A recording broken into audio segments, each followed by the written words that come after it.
হ্যাঁ, তোমার জন্য ভাইরাল ডিম এনেছি। Thank you. আবার একটা আনকমন জিনিস এনেছি, মাইক্রোফোন।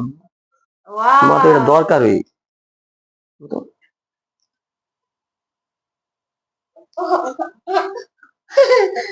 হ্যালো গাইস, যারা কন্টেন্ট ক্রিয়েটর করেন তাদের জন্য কিন্তু এটা অবশ্যই জরুরি, কথা স্পষ্ট আসার জন্য। আর এখানে কিন্তু ডিম নিয়ে আইছে ভর্তা দিয়ে। বাজারে কিন্তু ডিম পাওয়া যায় ভর্তা দিয়ে, এই যে হাঁসের ডিম, গ্রামে কিন্তু হাঁসের ডিম পাওয়া যায়, এই যে বড় বড় হাঁসের ডিম। আর এখানে ভর্তা, ভর্তাও কিন্তু বানিয়ে একদম রেডিমেড ভর্তা পাওয়া যায়, ভাইরাল সেই ভর্তা, ডিম ভর্তা।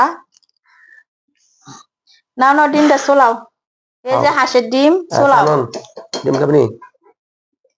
সবার জন্য কিন্তু হাঁসের ডিম নিয়ে আসলো, মুরগির ডিম নিয়ে আসলো। আর তোমার তো ফ্যাশন না, তুমি তো হাঁসের ডিম খাইতে পারবা না। মুরগি আনছিলাম একটা। মুরগির ডিম একটু খাইলে তো কিছু হইব না।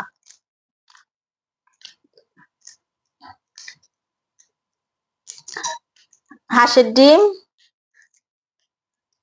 রেডিমেডে কিন্তু বাজারে পাওয়া যায়। আর ভাইরাল ভর্তা, ভর্তাগুলো যে এত স্বাদ, এত মজা। ভর্তাটা এদিকে আসো, ভর্তাটা দেখাও তো। ভর্তাটা কিন্তু অনেক মজা, এই যে ভর্তা।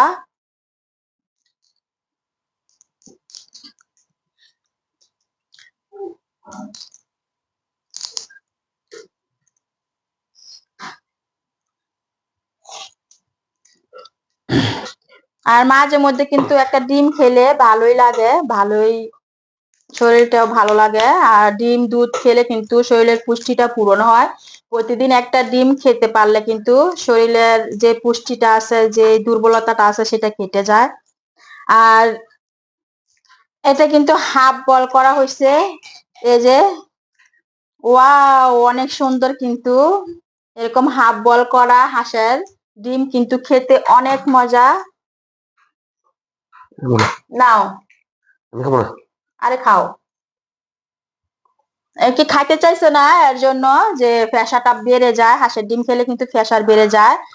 আর বউ যদি একটু ভালোবেসে খাওয়াই দেয় তাহলে একটু খেতে পারে, সমস্যা নাই। আর এরকম ভর্তা দিয়ে কিন্তু অনেক মজা। ভর্তাটা মজা হচ্ছে তো না, অনেক মজা হচ্ছে, অনেক মজা হচ্ছে ভর্তাটা। আমাদের রিকশনের ভর্তা, রিকশনের ডিম। যারা যারা খাবেন ইচ্ছুক, আপনারা সরকারি স্কুলের